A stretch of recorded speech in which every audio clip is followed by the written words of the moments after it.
I have a little ham here. And this we're just going to julienne a little bit. And then after that, I'm going to make it into like a small dice.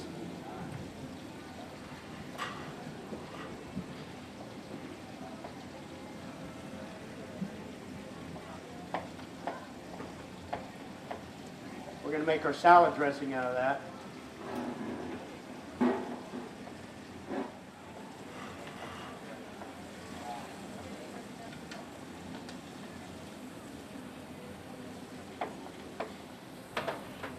Take these, we're going to throw them in the oven about 350 degrees for about 12 minutes.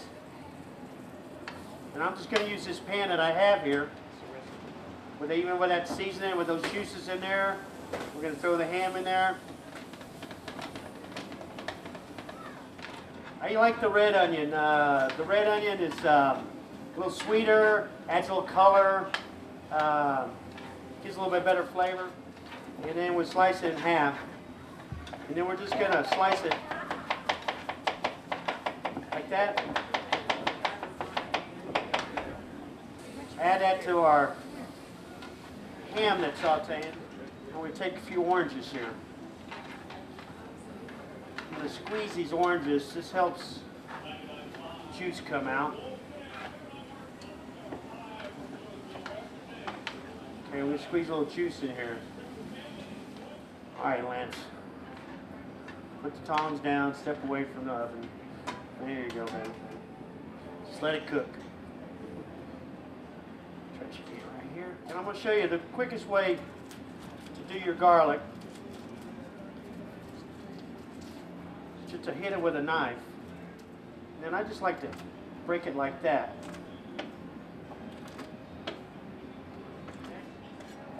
And then it's easy to chop.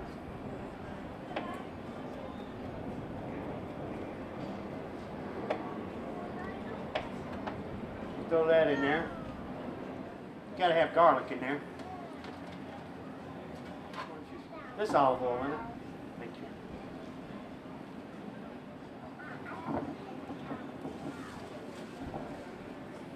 We're gonna cook this spinach down. You wipe that up.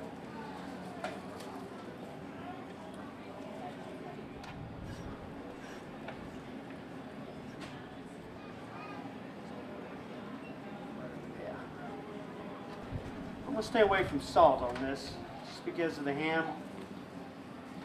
And we really eat too much salt already, so a lot of my recipes, I try to season it without salt. But I do have a little bit of sugar. We'll just sweeten it up just a touch. And a little black pepper. Need a little bit more spinach. There we go.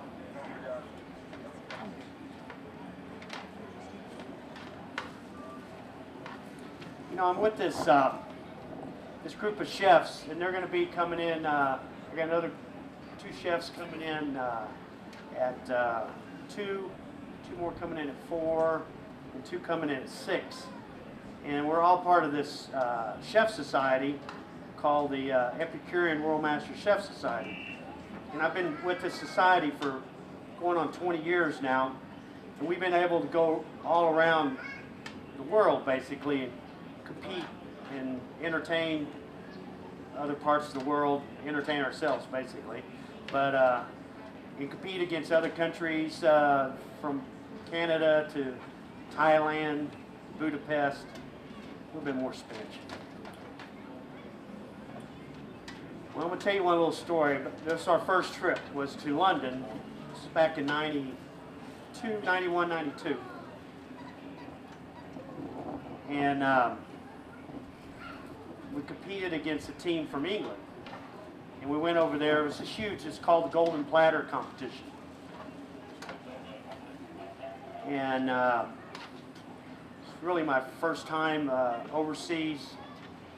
We had a great team. We competed. We had one day to prepare, and the next day to finish and do a banquet for 150 people. And what's her name? Princess Anne, I think. It wasn't Diane. She wasn't ready there. It was Princess Anne was in the audience, and so it was a huge event. We ended up winning the event, winning the platter. But one day during the week that I was there, we had a big meeting, international meeting with all the delegates that were part of the society from around the world. They were all there, and so we were all in our suits and everything. And so we were walking out of the meeting. We had to walk through the lobby again. And I'm walking, and I walk kind of fast, always have and always will. And I'm walking in front of everybody, and I'm looking around, talking while I'm walking, which you shouldn't be doing in the first place. Well, I back into this fountain area, and the fountain couldn't have been bigger than this stove here. Well, I ended up falling in the fountain backwards with my feet up in the air. Almost drowned until somebody pulled me out. It's kind of ridiculous.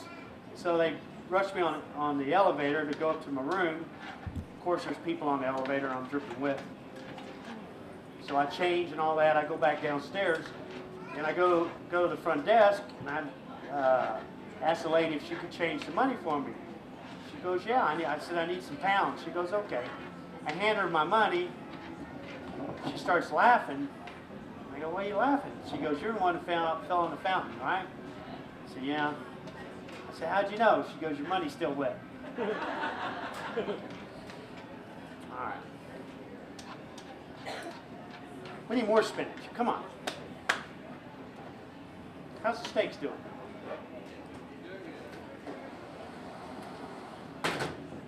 Rock and rolling there. Okay. Come on, Lance. Lance has been with me since he was in high school.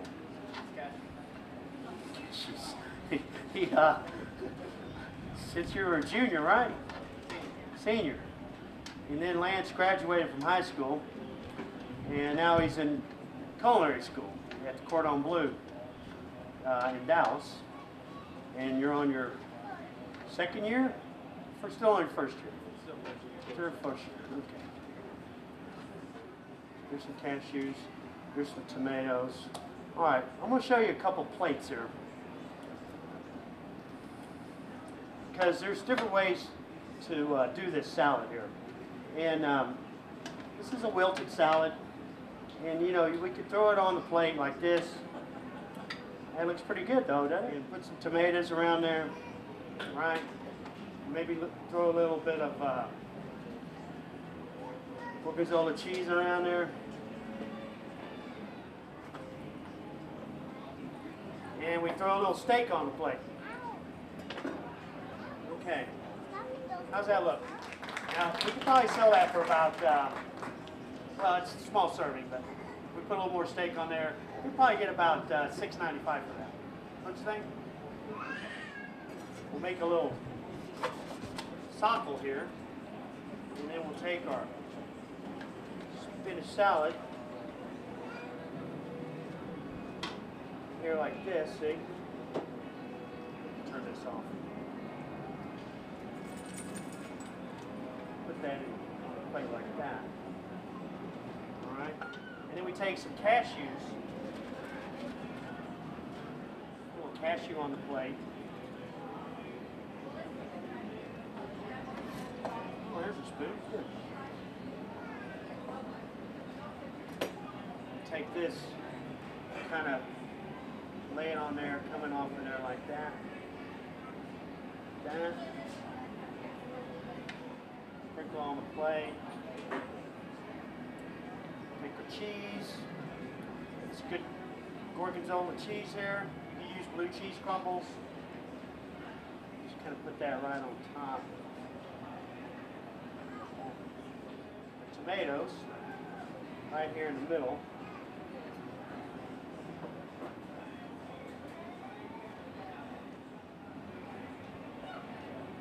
So we went from a $6.95 salad, now we got a $10.95 salad. What do you think, huh? All right. Y'all want to try some of this? It was the Equinox. Everybody knows what the Equinox was. It was fall equinox. Then we have the spring sometime later on next year. Well, you know, you take an egg yesterday, a raw egg, and you can stand it up. It's only 2 times a year it works. It's because you have 12 hours of sunlight in 12 hours. Everything's perfect. So this lady last night was in my restaurant, and she goes, and the waiter had taken her egg, and she was a teacher. And they were trying to stand this egg up on the table. Well, they had a bottle of wine, so it was really pretty. But anyway, the egg wasn't standing up. So I told her, I said, well, you wouldn't believe what happened. I walked in my walk-in, you know, I have a big refrigerator walk-in in the back. And I walked in there, and all my eggs were standing up looking at me when I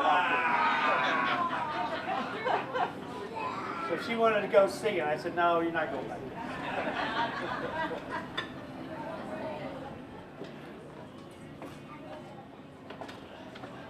Here, you can start with that.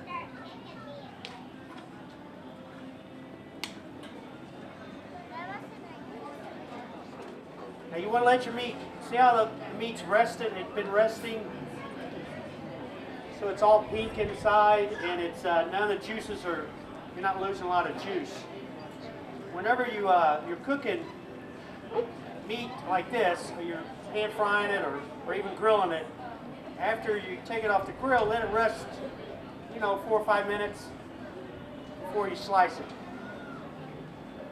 Any more of this? You want to put cashews on there? Yeah, throw some cashews. I've got a question. Oh, yes, ma'am. Instead of the gorgonzola, what would be a good cheese to use instead of that? Blue cheese crumbles would be great. What if you don't care for blue cheese in your house? What would be a good alternative? Well, I guess you have to make another recipe. No, you could use some Parmesan, Romano, Asiago cheese.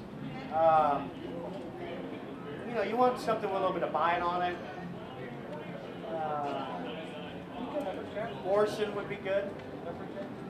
Pepper jack, yeah. But as far as I'm going in that direction.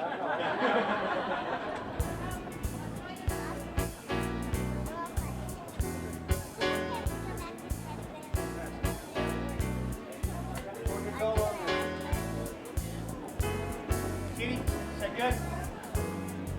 We have plenty. We have plenty.